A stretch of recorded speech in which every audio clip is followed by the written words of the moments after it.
Pathfinder, I think one other than being undeniable on stage, I think a very important thing that I think has come more to light over the last few years is that following the crowds is never what a comedian should do.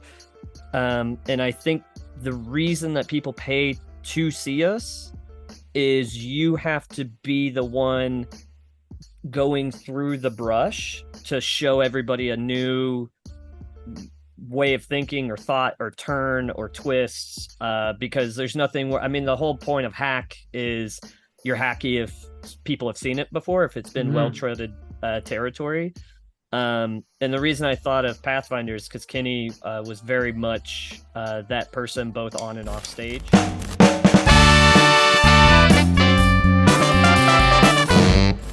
Well, thanks for coming on the show, Sam.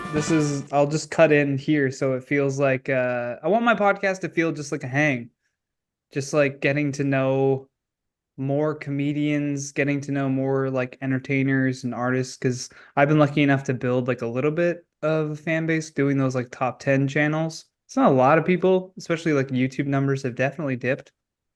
Looking at you, whoever's watching, the 25 people that watch.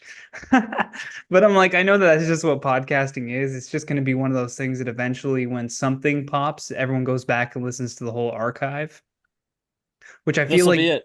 you can relate to as well with like the content hustle now and how that's changed comedy. Because when I met you, right away I was like, man, I love this guy's like the whole stage presence, and I could tell that you were polished. But when I asked you like how long you've been doing comedy, you were like 11 months.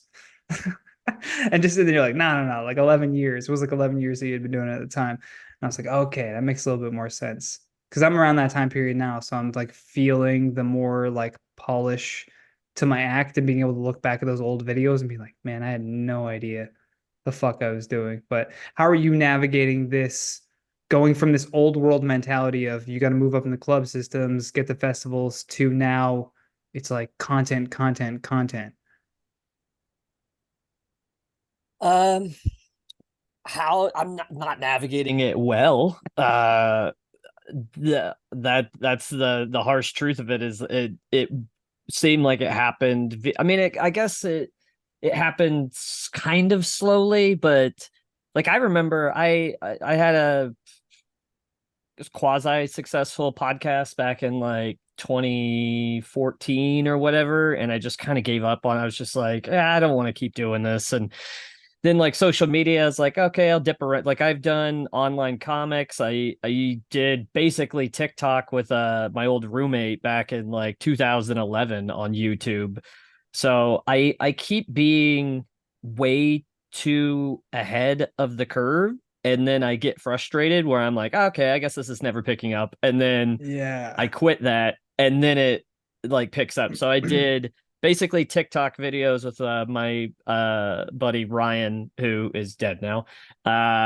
We did like 1 minute videos on YouTube called The Sam and Ryan Show. We did that for about a year and a half, and then we're like, we'll give this up. Then TikTok exploded. Did a podcast for probably 6 years. And it was like before kind of everything blew up, and I gave up on that. I also did the world's first 360 VR comedy special, Which I and I love. think thank you. That's a I way think ahead that's of going its to be. time. I think I'm just because I do enjoy doing that. My friend Rodney Ramsey runs a like VR comedy club in Meta called Unknown Comedy Club, and I think I'm going to be more involved in that because that I do the other stuff like it was like a passing phase where it's like this VR Hmm. thing I quite enjoy. So maybe I'll stick with this and that'll finally hit when Yeah. I'm 90 or whatever. But like It's hard to think about that though, because you think like, oh, had I just stuck with X, maybe I would have been further along. But it's like you almost have to use those as lessons and look at like what you believe you're ahead on the curve now and just stick to that now. And you'll be able to carve out your own lane into that thing. Because I've been that talking about the sounds future of comedy shows, and I bring you up all the time because I'm like, Sam literally did the thing. Like I'm theorizing about what a potential future of comedy might look like, i.e., like every single comedy club in the world has a 360 camera in their audience, and at any time you could pay a subscription to the comedy club and buy a $1 ticket to sit in that audience and watch any show of the night. That to me is the future because experiences are getting more and more expensive. But what do we crave? Experiences. So it's all going to go into a virtual world where it'll be not cheap, but like still more like cost efficient than flying to California to go get an Airbnb just to go to the comedy store. You could just sit it in your home with VR goggles on that you spent $500 on, watch it whenever you want. I mean, you're preaching the converted to me. I was sold Yeah. on it the second that I put on a headset. I was like, like it was like my pupils dilated. Um, you are talking about it with I don't want to say I'm devoid of hope and optimism, but I just I don't know. I don't know if it was I'm pretty sure it's post lockdown. I'm so much more appreciative of what I have because all of us we couldn't do jack shit. Sorry, I'm sure I can curse on here, right? Yeah, you're good. I All right, only good. censor All it right, sometimes during like when I do like a preview clip or something if it's going on gotcha. social media because it's hitting such a wider audience. But I feel like if you're listening to my podcast, you're seeking it out and you don't really give a fuck about what we're saying, you know? Whoa, dropping F Yeah, bombs. no, it's a little This crazy coming guy's from my mouth. dangerous. Yeah, like I kind of and like social media and stuff. Like I've been giving it a good run just to say, like I don't like what am I trying to say? I don't like not trying stuff. I don't mind failing. I don't mind quitting shit, Hmm. but what I don't like is I've never been the type of person that's like, I'm not going to do that. Like you put a piece of food in front of me, even if I know it looks and smells like a dog turd, if you say it's food and you like it, I'm like, all right, I guess I'm going to try this. And that's kind of how I view kind of everything that's going on now, or just everything in the past is like, I'm gonna try it. But my thing is I have to have some passion behind it, or Yeah, of I course. don't give a shit. And social media is that to me, where it's like I know it's the business, and I do participate in it in a business sense, but like I don't give a fuck. It's not Yeah. my personality. I don't like I finally figured out what I don't like about it, and what I think I like more about VR is you, I personally have not found a sincere way to have an online presence. Yeah. And the reason I got into comedy is because I hate how insincere the world is. Whereas, like, especially when I'm on stage, I'm in the moment. Like, my pupils are dilated and I'm tacked in. And Yeah. what you're getting, I mean, you're getting my act, but like, if I riff or something, I'm right there with you. That's why I'm never overtly mean to the audience because I'm not mean when I deal with hecklers. I just had a show a couple of nights ago where this lady, she was it was a Christmas party, she was drunk, and she was yapping, and I feel like most other comedians would just tear into it, be like, you're ruining everything. And I Yeah. just kind of took a second and like talked to her. I was like, I'm not like, I was trying to talk to her. I was like, I know you're having fun. If you're really trying to have fun, then let's do it. Like I'm just very Yeah. more let's all enjoy ourselves because I'm like so I do it passive for aggressive. validation. Well, but that's because a lot That's of my us feel speed. like they're taking that Yeah. away from us. Yeah, Whereas yeah. especially post lockdown, I'm like, oh, this was all gone. So we need to appreciate it. And you never would have Everything. like I never would have thought that like a thing like COVID would come along and just end live performance like that. I would have thought it was like I kept thinking even before COVID, like, yeah, comedy seems to be doing good now, but eventually it's like the boom that they had in the 80s, it like dies off at some point. Like people are just gonna stop giving a shit about it and care more about something else, and like all the money will pull away and whatever. I thought it was gonna be like an economic thing that ended comedy, but it turned out to just be a virus. Never could have saw that coming. So it's like I get your attitude of just if something an opportunity comes up to try something, to do something new, it's like why not take advantage of that after what we lived through? Yeah, and also that I feel like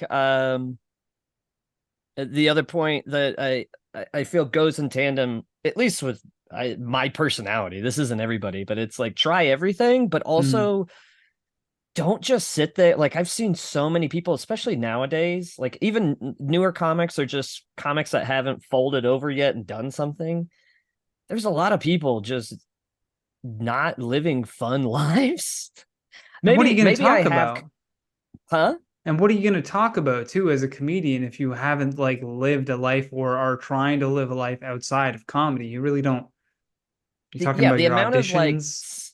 the amount of cell phones that come out during a hang, just it's infuriating. Where it's like, guy, like get we don't need to. In my head, and maybe this is a larger society thing, and I'm just turning into an old man. But like, I got I'm right into behind you. comedy, huh? I said I'm right behind you. Yeah, and I wonder if there is going to be blowback because I like not that I like social. It's not that I don't like social media. It's just that like I love hanging out with people. I love having a good laugh. Like my favorite times are hanging out and people, because I don't even smoke pot, but like people smoking and getting high and just everybody riffing or just drinking at a bar. Like I love that interaction social ability. That's why I dig comedy so much. And it feels like people live too much online and then they're like, well, why am I sad? And it's like, well, because that's like you're eating cotton candy. You're not giving Yeah. yourself a steak of real social interaction. So that's why I could never and I've tried so hard of like, okay, I've seen a lot of my other friends find very good success, both before and after uh COVID online. And I'm like, what the fuck am I doing wrong? And I finally just realized like, oh, I just can't find the hook where I feel um authentic. I just Hmm. feel like I'm copying somebody else or trying to entertain people in this like vapid way. And I'm like, I don't care. Like, I'm not seeing anybody's faces. I do this. Like, don't get me wrong. I want money. I want to pay bills, but I 100% do this seeking massive amounts of validation constantly. Yeah. So You're if just I'm like, not getting that, yeah, and that's the shitty thing too with like social media is like you can't, and like everyone always says it all the time, like don't pay attention to the numbers, you can't look at the numbers. Part of you can't not look at the numbers because like numbers are also like I have a background in just like optimizing YouTube channels and like helping people with those sort of things.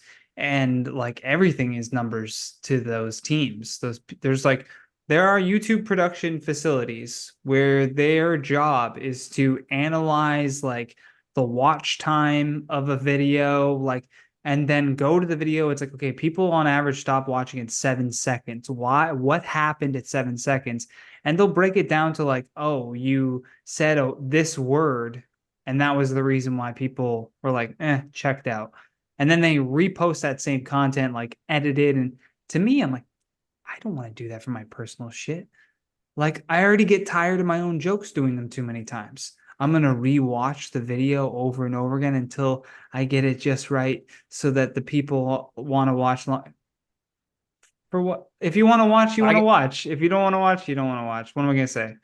you I know? want to move on beyond. Like I know we're having it's you and me having this Yeah, conversation, but yeah, yeah. I'm bored with ourselves with it. Like that's what comedy is doing. That we're talking about fucking numbers. Yeah, Like, yeah, yeah, yeah, yeah. No, and that's totally. what like I just can't Yeah, do it. I just like yeah, I like a little face to face. However you can, and that's what I like about VR is it's digital, but it feels analog. yeah.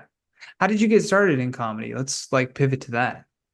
Ooh, that's a You question. have an origin story? Yeah. We'll move quick. That way we can get into deeper stuff. But I started off in Wichita, Kansas. I didn't know there was a comedy club there. And after one of like my finals in I don't know, first year of college, a friend of mine was like, "Let's go there." So we went. Didn't know there was an open mic. The guy asked us if we wanted to go up. So we said, "Yep." and my friend went up and crushed, and I bombed. And because I'm an addict, I kept going. And because he's healthy, he's like retired in New Hampshire or some shit like that. So that's how I got started. Then I went to Kansas City for a year. Then I went to Chicago for 8 years, and then met my wife there. And then we moved up here to Toronto. So I'm slowly just moving farther north the older I'm getting. I feel Yeah. like when I'm 80, I'm gonna be in Nunavut, just going like, we're goddamn There's cell a phones. there's a place, Cochrane, Ontario. It's 7 hours north of Toronto, and they're offering land for $10 because they want Well, people looks to like I move know. there. I guess I'm moving to Cochrane to fucking waste away into a bottle of They have whiskey. a giant statue of a polar bear. That's like their thing. So I'm guessing there's a lot of fucking polar bears that just stroll right through the town, right past the Home Depot. You know what? I'm pretty happy here. You're like, I I'm know I'm good in like the coming city. out bitter talking about social media, but You're like, I like it here. I'm a person, and I get confused whenever I meet other comics that aren't like this, but I feel like most of us are. I'm a dog chasing a car, to where all I'm thinking about is the thing that I want to do. Mhm. Like, the reason I don't want to have a job, like a regular job, is because I don't want to. I saw that path in life, and I steered so far away from it, and all I've ever done since I was 19 has gone in the moment. Okay, what do I want to do, and am I willing to live with the consequences of that? And in every single turn, it's like, as long as I'm chasing something I'm passionate about and that I like, I'm never not unhappy. And I was homeless Mhm. for a month, even though that, like, That's that the one of the crazy harmless. thing, man. But it didn't feel like I You're wasn't still married, I didn't have content kids. though, you know? Like But you it's could not be bottom of the yeah. bottom and still have this like happy spirit to you because you get it's freedom ultimately, right? Yes. It's like I Yes. am choosing to do what I want to do in this moment, regardless of what my situation is. And so it's like, even though you don't have the freedom to move out of that situation, you're not even thinking about that because it doesn't matter. What matters is you're getting to do this thing that you're like supremely passionate about. That's I why, feel I like mean, more people should have that. that's why I get confused. So I'm an American, for everybody listen. Like, I'm an American who moved up to Canada in 2017. Now, me and my wife kind of did it for political reasons, but I have Canadians all the time. I am a Canadian now, but like, I have comics here all the time going like, "Why'd you move up here?" Like, teasing me, like, "Ah, you're a failure." And in my head, I'm like, in my head, I'm like, well, I just chased what I wanted, and what I wanted was the ability to have a stable life. In Chicago, we weren't able to create that because we had to, like, we were thinking about having kids, and I move up here, I didn't have to pay a fucking dime to have a kid. Mhm. I have free healthcare. Like, we own a house now, and that's only possible. Like, now I wouldn't be able to, like, I can't afford this house now, but like, Then it was back cool. then, Yeah. do what? I said back then it was cooler. Yeah. I mean, back then it was pretty impossible. Now it's astronomical. But like, the my thought is like, everybody's looking at me like, oh, you lost everything. I'm like, well, I didn't give up anything, because I still tour around in America as well. Yeah. So I'm constantly confused as to what people like. Even as adults, I worry that even adults are worried about what other people think about them, and it's like, That's who so gives a fuck? stupid, dude. You So have one stupid. life to live. Yeah, you're gonna Yeah. we all die, Yeah, so so what you the might as well fuck is get the some point? enjoyment. Yeah. I was just saying this on, it would have been like two podcasts ago because this is a pre-record. Um, but like you can talk yourself out of doing something, which I find so fascinating. You can have this amazing idea to start, like you going, I'm gonna move to Canada. You're sitting in Chicago and you go, I'm gonna move to fucking Canada. Where I don't know where we're gonna live, but we're gonna move to Canada. We're gonna have free healthcare. We're gonna do this thing. And then I'm sure a flood of other thoughts came that were like, what's that gonna cost? Like, how are we gonna, oh, we're gonna have to do this, we're gonna have to do this, we're gonna have to do this. And for some people, that second line of like questioning would have stopped the whole process. They would have been, oh, whatever, we'll just stay here. We won't have kids. We'll just keep doing what we're doing. And then that's like the difference between people who are actually living their life is when they have that thought, they act on the thought instead of just shutting it down immediately. And I think that goes for everything creatively too, right? Good idea for a joke. Like you think like, is this hack? Try it. Just Yeah. do it, like who find out on stage. The idea of never edit yourself and don't be afraid to kind of just don't be afraid to die. I don't have a fear of dying on stage or in real life. So I'm just constantly like, all right, what do I want to do now before like while I'm conscious? Yeah. Um Well, you're still in your meat sack.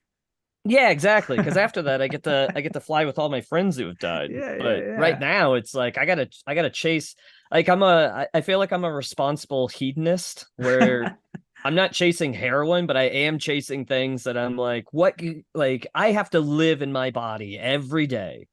So like that's why me and my wife we met on a Tuesday and the next Monday we said I loved like we loved each other and we Hmm. started dating. And we've been together ever since. But that's 100% because I was like, okay, well, this woman's hot, intelligent, and amazing hang. Uh, I, I love hanging out with her every day, and so I've just kept going with that of like, all right, I'll like if I ever stop loving her, then I guess that'll be a conversation for that day. But because she has the top three requirements of any woman I've ever met, I'm like, yeah, okay, I'm gonna try to do everything with you possible.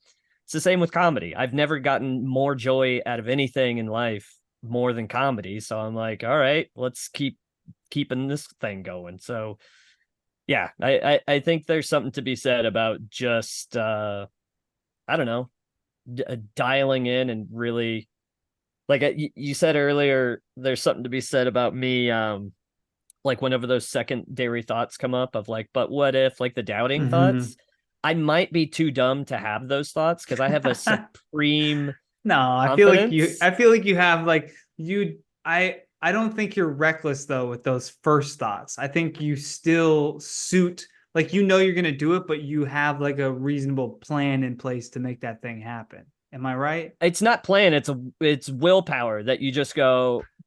Have you ever done mushrooms? Yeah, yeah, yeah. A bunch of times. Okay. Okay. So you know how genuinely I do feel like this is my entire life process is you know how when you're on mushrooms you just kind of like when you're out on a walk or an excursion you don't really go with a plan like a mental plan where you're like okay I need to go to the gas station pick up this stuff. Hmm. You kind of are just walking based on emotion where you're like I don't want to turn down that street, it looks scary, so let's walk up one more then we'll go. Yeah, yeah, yeah. Honestly, that's kind of how I've gone throughout all of my life, where I'm like, I feel like that's the way I should go, but that looks like horse shit. So I'm just going to keep going this way until I find another place. Yeah. Because I've seen a lot of my friends go different way. Like I had a big group of my friends go out to LA from Chicago. And I was like, that's probably the right thing to do. A lot of my friends went out there, and there was a few that found some success, but there was a lot that moved back and were just like, God damn, dude, that fucking sucked. And the whole time I'm like, yeah, I could have told you that. That looked awful. Yeah, Like what yeah, you were planning on doing. I'm like, yeah, I'm not gonna do that. I don't have the willpower to do anything I don't want to do. yeah. That's Shout also out why to I've never had a one night stand. I've never slept with a woman that I found. Well, that's not true. There's one the woman immediate well, backpedal. I'm not gonna say who it Sure, was, but sure. there was one instance where I'm gonna say it wasn't my fault Hmm. of going like, oh wait, this isn't what was presented, I guess is the best way. Sure. But other than that, I've never had a one night stand, and I've never been with anybody that I didn't enjoy spending a bunch of time with. And Hmm. same goes with friends and stuff. I just don't suffer fools or bad decisions. Yeah, no, I'm with you on that one. There's no time for that shit. When I asked you about your one word, did a word come to mind? Yeah, I kind of cheated. I had to. Can I? All right. Can I explain my Yeah, two? yeah, of course. Real quick. Okay. So and I'll let you decide where we go on this. So my first one, I went through. I'm very competitive. I went through all of the other episodes that you have, and I was shocked that nobody else chose Undeniable, It's a which great is an word. insane thing on a It's, comedy podcast. it's the name of my hip hop album. I mean Undeniably dope. that is what comedy should be. Is you the whole point of it is just to be undeniable. So that's my first thing. I had someone very close to me die last week in between when I chose that. So the other one that I Mhm. chose was Pathfinder, would be the two uh that I have. So whatever one, if you want to keep this more comedy based, or if you want to, watch a grown man cry, we could do both. I like diversity of I'm kidding. thought. I'm okay. I'm okay. I know, no, I appreciate you coming on because I know I've done um, performances after losing people, like where I've just been booked and I didn't really have a choice. I had to, I mean, I could have, I bet I could have, but there's part of you that wants to work more when you lose someone. It's almost like a way of grieving, I guess, or a way of maybe distracting yourself for just a moment so that you can deal with that later. But it's tough for sure. Um, If I had enough emotional intelligence, I would tell you exactly what I'm doing, but I don't know. Yeah, yeah. I'm sure he's just figuring it out along the way. But I don't know. I'm drawn to undeniable, but I feel like I can predict the conversation on that one, and we probably agree on a lot of the same aspects of it. I'm intrigued by Pathfinder Okay. Uh, because that so seems go like a, ahead. a word that I want to like know what that means to you. So the friend of mine who passed away, his name's Kenny DeForest.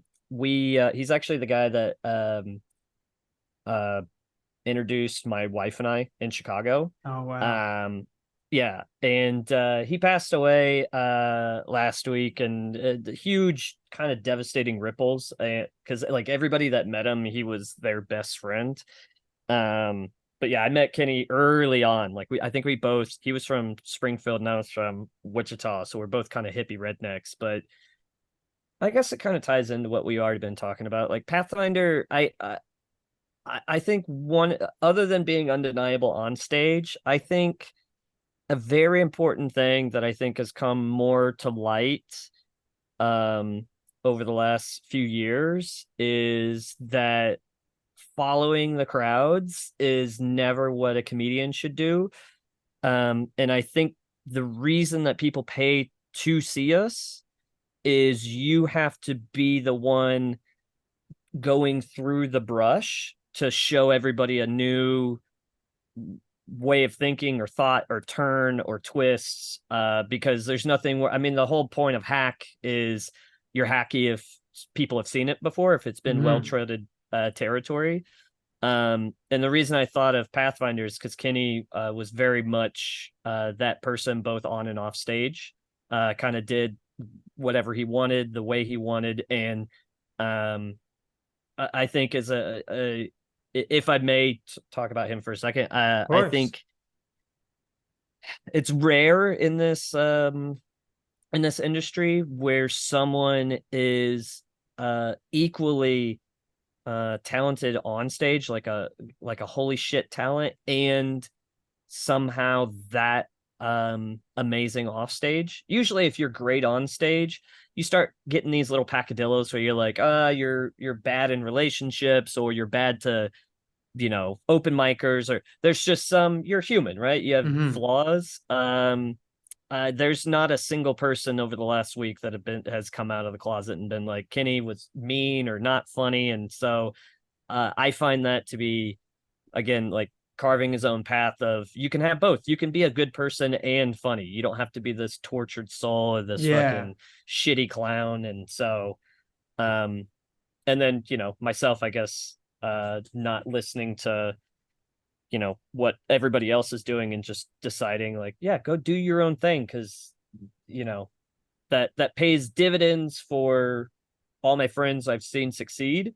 You get all these naysayers that are like, well, you can, do this or you shouldn't do that. And then it's like, no, you got to go out and to hack your own way.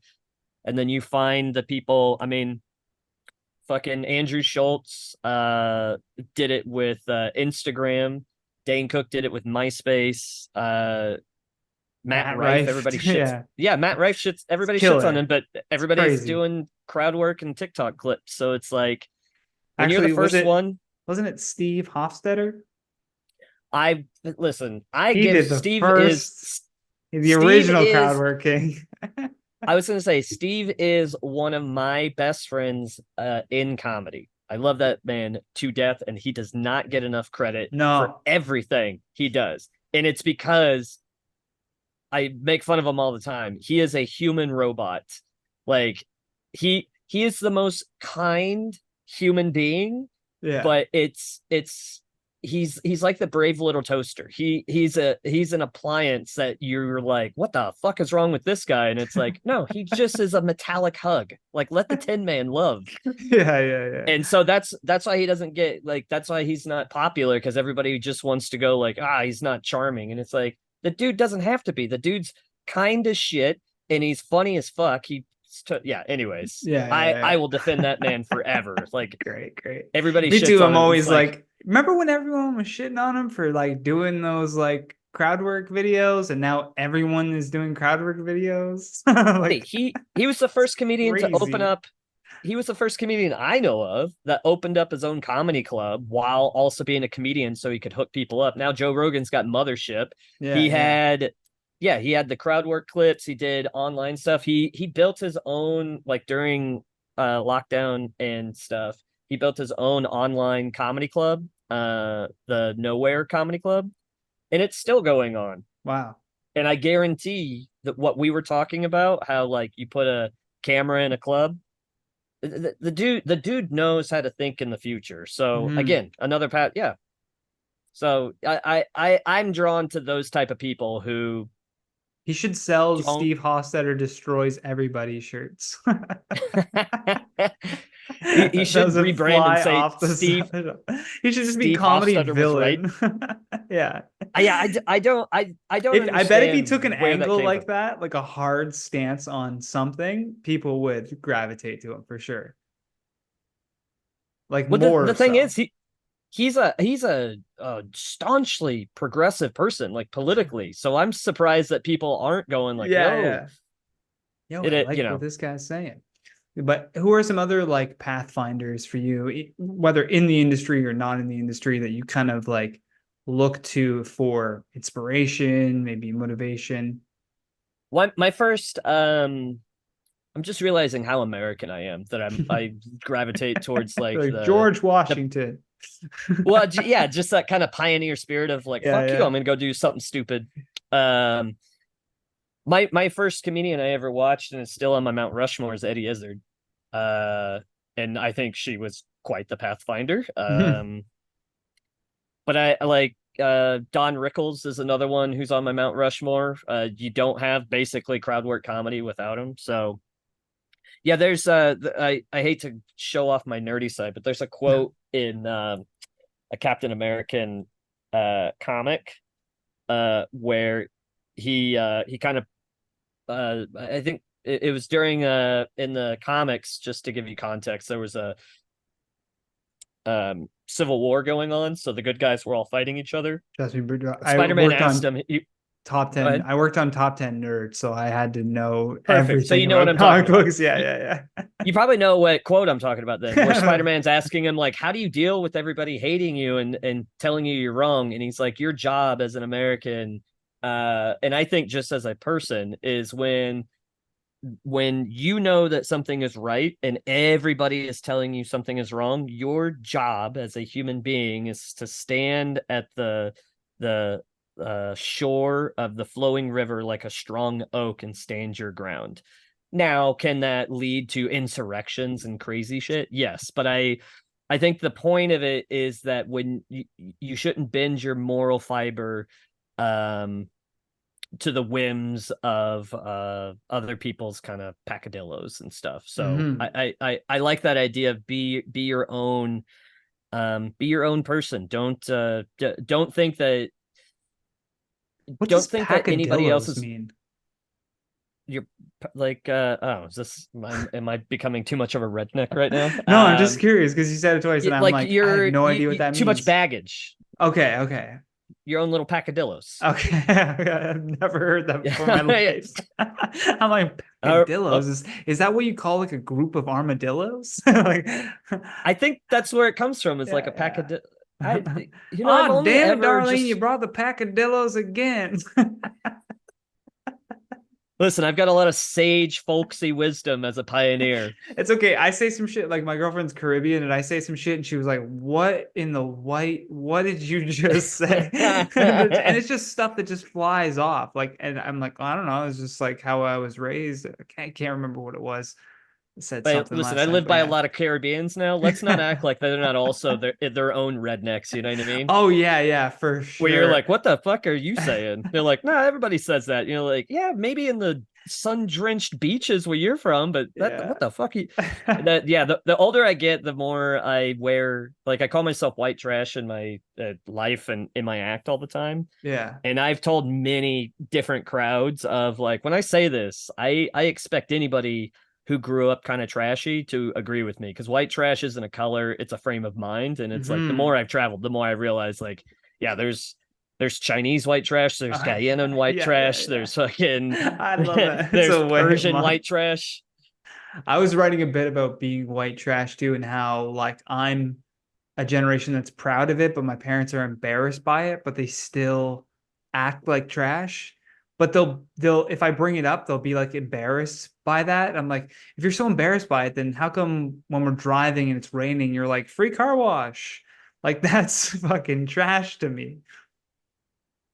Uh I am about to be hyperbolic as shit right now. Okay. Okay, go. This is the only thing that came to my mind. So I apologize harshly. Sure. I feel like it's reclaiming, it's the most white version of us reclaiming something.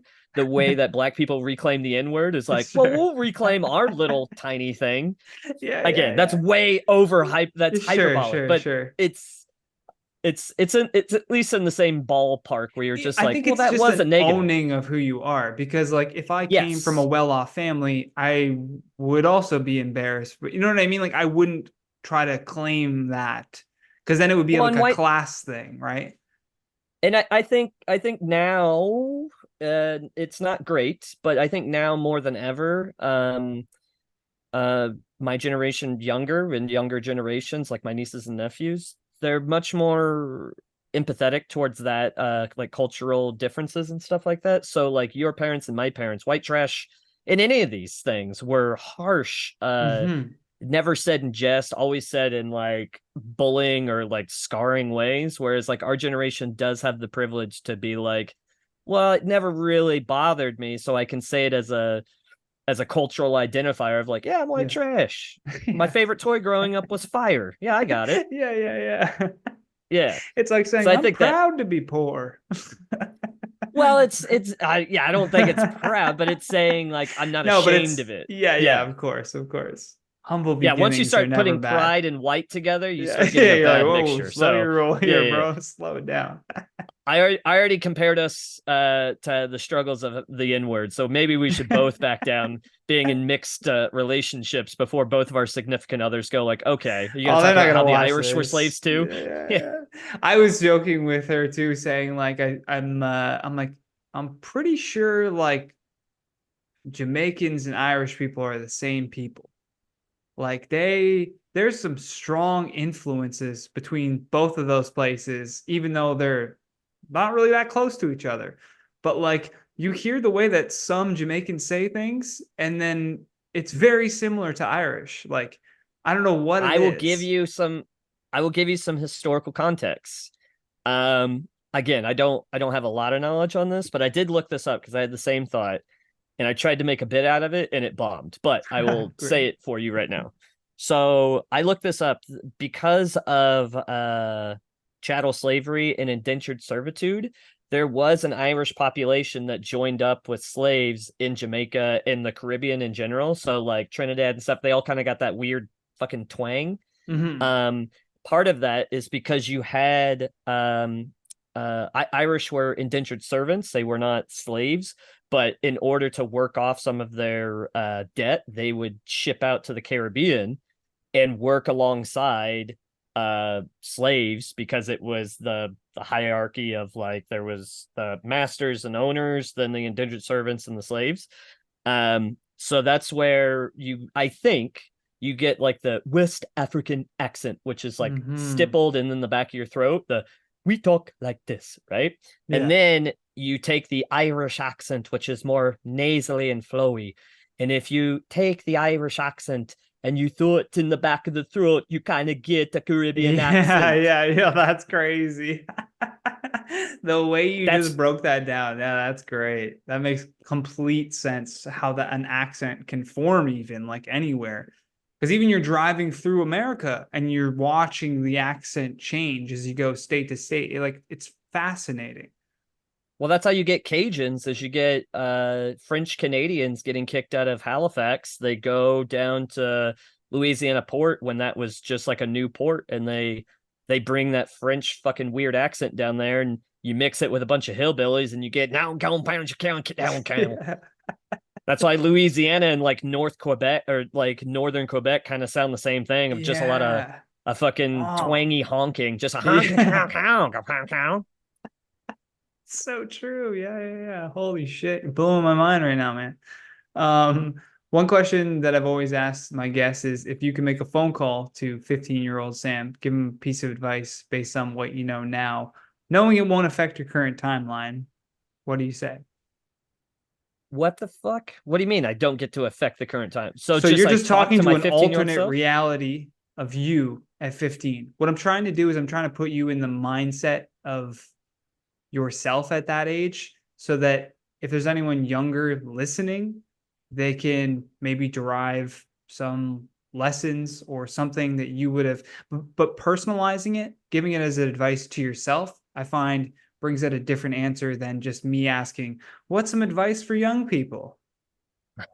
It can be a more Okay, general answer. but listen, I don't want to. I know you've done many of these, so I don't want to call out how dumb this 116. question is. Yeah, yeah. This is a Help dumb me question. rephrase it. Help me rephrase it. Well, because now you're getting rid of the fun part of a question, which is the ability to affect the past. You know what I mean? If I'm not affecting it, then I'm just talking to 15-year-old me, and I'm like, guess what? We're probably still jerking off to the same thing. Like, what the fuck am I supposed to talk to?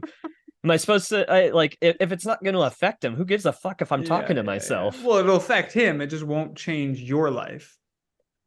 So I'm Oh, so saying that it's you like a can't. divergent. Yeah, yeah. It's Gotcha. because it's Invest giving in it's. Google, There you go. Or kids. Fugle or whatever your universe calls it. I think that's still good advice to give to a 15-year-old right now. Is just Yeah. invest in Google. They seem like they're going to take over everything. I don't even know if this would be good advice for anybody now, but no have no shame about your affections towards things and people, I guess. Is that like I used to again, I grew up white trash in Wichita, so I grew up with a very kind of man's man um environment around me, Hmm. and I don't think I was ever that in general. And so I had a lot of like well, I'm not gonna, I don't know, be open with emotions or be open with my excitement. And I don't know, now that I'm older, I'm like it kind of dawned on me of like the amount of disdain I had for people editing their decisions before they made it. I'm now having the disdain of myself of like, why the fuck am I editing how I feel about things before I've even expressed it? Because Hmm. again, nobody really gives a shit about you. Like, I mean, nobody. Sorry, that comes again. That comes off as cynical. He's Nobody's thinking crying on about the you. other line right now. I'm trying to say, for too much of everybody's life, including my own, you think everybody is thinking about you and worrying about you and analyzing you as much as you're doing to yourself, and that is Hmm. impossible. So you might as well try to live as happy moment to moment for yourself as you possibly can. Unless you're a fucking monster. If you're Hitler or Cosby out there, kill yourself. But everybody else, Yeah, try yeah, to yeah. try to be open with your, excitement, your love, your passions, constantly. Be honest with yourself. I guess is what I would, and I don't even think 15-year-old me would fucking listen to that. Yeah. Nor should he. I've kind of, I mean, could I be fucking Matt Rife rich? Yeah, but other than that, I've kind of crushed life so far. So I feel like if I give advice, I might fuck it up. So I might not say anything. Mm. Well, what you said earlier was great too. Just being more honest with Okay. yourself. I'm just saying, like, that's a great like attitude to have with life too. And like I relate to that very much of just being like thinking everyone else was being critical of me as much as I was being critical of me. I think that's a Yeah, it's mistake. not possible. No. You realize that too, like Especially you're especially if you were bullied as a kid. yeah, yeah, 100%. Because then those things almost like reinforce that idea. Like I saw something, it was like a letter that this lady got in her mailbox and it was from a fellow neighbor. And they were basically like tearing it, a handwritten letter, tearing into her about how ugly her Christmas display is and how she's the joke of the neighborhood. And I would be like, all my inner thoughts are coming to life. You know what I mean? Like, Okay. if you're self-critical of yourself and you're thinking that everyone thinks you're a joke or you're whatever, and then someone literally gives you a letter saying this shit to you, it's easy to let those things validate those incorrect thoughts. Okay, but that in that instance, that should. That's I mean, that's crazy personal. Like Yeah, that's it's insane. yeah. But I don't think a lot of people are getting handwritten No, letters in no, the no, no, mail. no. If you That's the get, how point. about It's this? like, I'll pump the brakes on what I said, so it's more realistic. yeah, Do everything I just said until you get a handwritten letter yeah. from somebody validating how much of a piece of shit you are. Then Then maybe maybe do a little bit change more. some stuff or double down like this lady did. She went on the news with this letter to be like, look at what one of my neighbors did. Because the news was like, this is fucking crazy. And they took like video of her big, crazy Christmas display. And she was essentially like, I guess I'm going to have to make it bigger next year. Like, like she just doubled down. She's like, it's my fucking house. Like, I'm going to do more. I'm going to add more I inflatable Santa Clauses to my lawn. I agree with that.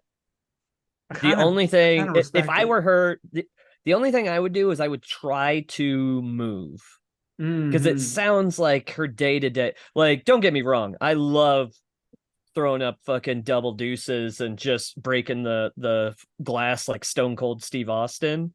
But there's still 364 other days.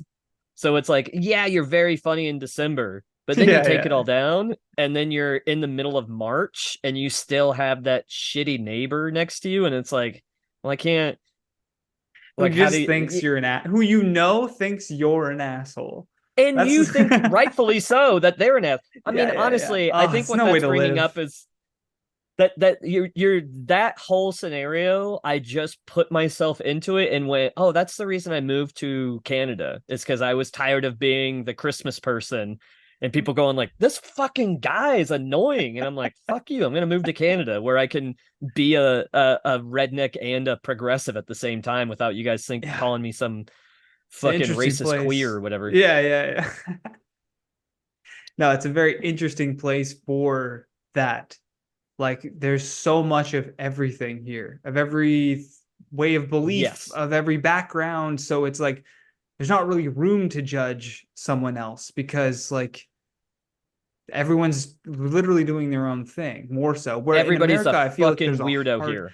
in America though, there's like a hardened national identity. And it's like you either go to one side or you go to another side. And maybe even state by state, it's very, very different in that sense.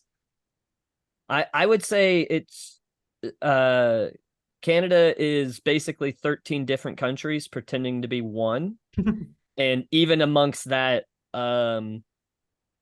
like everybody goes like, oh, Canadians don't like to make waves. And it's like, no, Canadians just like they don't want to bother anybody because they themselves don't want to be bothered because everybody's fucking a little weird up here. Like Yeah. everybody's a little. I've gone coast to coast, not to the third coast, but I've gone coast to coast, and everywhere I go, I'm like, I meet somebody where I'm like, I've been living a well traveled life, and I have Yeah. not met this fucking person before. What?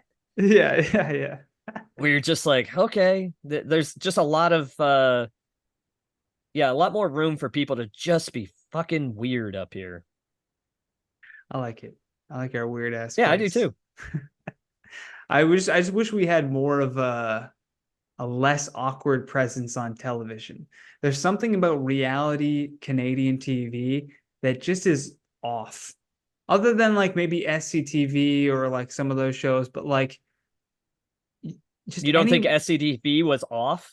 I mean, It's the whole point of maybe it. it's an older thing, so it's like it's kind of goated in that sense where you're like, oh, that's a classic. But I guess if you went back and watched it, you'd be like, yeah, there's something off about this. Like British television, especially reality British television, there's just something like charming about every single person that's on the show, even beyond their accent. They're like really good with like quips and they're just they know how to perform on TV. America, everyone, I think what's happening is Canada is trying to be American reality TV, and it's just not. There's just not an identity of all of Canada. You know, like American It's has a national identity, like what it means to be an American. It means so much, right?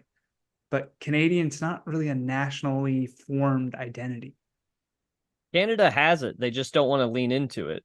Mm. And it's exactly what you're picking up on. Canadian television is off because it's presenting as a like American style, but you still have Canadians running it. So you're like, this is fucking weird. Yeah, yeah. It's because you're looking at a bunch of weirdos try to act normal. So true. But Or that's like why kind of full circle, like being not genuine on screen, right? Like they're trying to put something on that you can tell is just like, this isn't who you are, though. I know this for a buddy, fact. Canadians' best export, arguably, are comedians, and that's because comedians are fucking weird. And I think that's why, like, I mean, I know he's a racist piece of shit now, but Don Cherry. Don Cherry, Yeah. perfect Canadian, just a fucking crazy weird blowhard that's just I saw like this just craziest weird as clip of shit. him today. He was just ripping into hockey. It was the most Canadian thing ever. They were showing the two different entrances of these teams.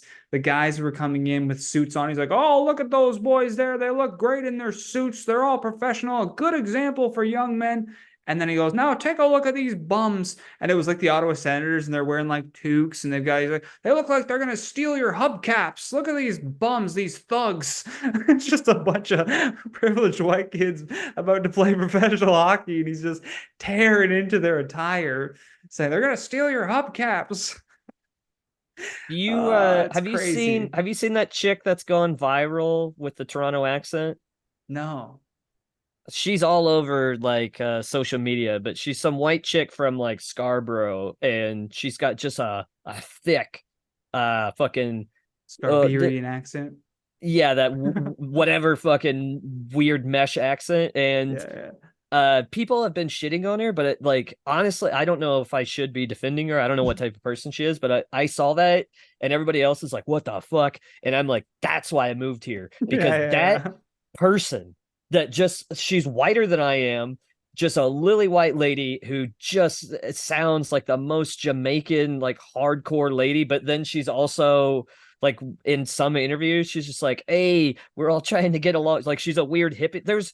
She's just an amalgamation of so much that you're yeah, like, yeah, what the yeah, fuck is going on here? yeah. That's what Canada is to me. Even like you go to, I went to the middle of Saskatchewan to do a show last year, and I met, there was just like a Muslim Egyptian in the middle of nowhere. I was doing like a fucking thing for miners, and he's like, I work here at the mine. And I'm talking to him like, how the fuck did you end up here? Yeah, What the fuck is your life that you ended up here in Saskatchewan and around all these fucking weirdos? yeah, And yeah. I started talking to him. He sounded more Saskatchewan Canadian than the rest of them. He was just like, "Oh Wow. yeah, bud, I love playing hockey." I'm like, "What the fuck is going on?" Just fully assimilated. Yeah, but he still had like I don't Yeah, know what it's yeah. called. Like he still had this like Muslim or Islam hat, or Okay. the netted hat. It looks like a yarmulke. Like he was very devout Muslim. I was That's just so like, fucking great. like there's no.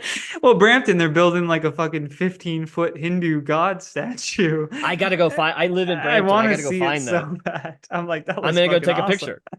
Yeah, it's great. Why? Why not? Why not? We haven't put up a statue in a long time.